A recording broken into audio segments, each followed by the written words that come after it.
আসসালামু আলাইকুম। এটা আমার একটা পাকিস্তানি আনার গাছ। দেখুন, পাকিস্তানি আনার বেশ ভালো। এটার বয়স এখন 3 বছর। বেশ বড় হয়ে গেছে, 10 ফিট মতো উচ্চতা হয়েছে এটার। দেখুন, এই 10টা মতো রাখছি আমি এখানে আনার। বাকিগুলো ছিঁড়ে ফেলে দিয়েছিলাম, কারণ আনার থাকলে এগুলো বড় হয় না গাছ। এই কারণে দেখুন, এখানে দুইটা, এই যে দুইটা এইখানে আছে, এই যে এখানে দুইটা, 4টা আছে এখানে মোট। এই 4টা, মোট 4টা এখানে আছে। তারপরে এই যে এখানে আছে আরো 3টা, এই যে আরো 3টা এখানে।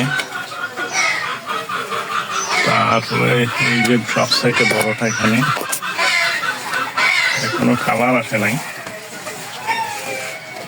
এটা সব সাইডে বড়, মশারি দিয়ে রেখেছি যাতে পোকা আক্রমণ করতে না পারে। বিষ দেওয়ার চাইতে মশারি দিয়ে রেখে রাখা অনেক ভালো, যেহেতু আমরা এগুলো নিজেরা খাবো।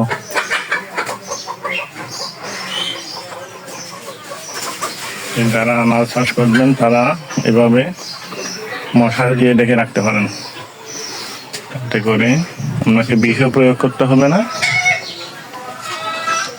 ফলটা নিরাপদ থাকবে। তবে মাঝে মধ্যে ফাঙ্গিসাইড দিতে হবে।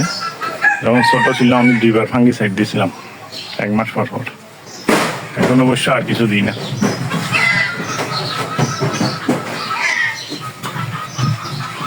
এই গাছ থেকে একটা আম পড়লো, মাশাআল্লাহ।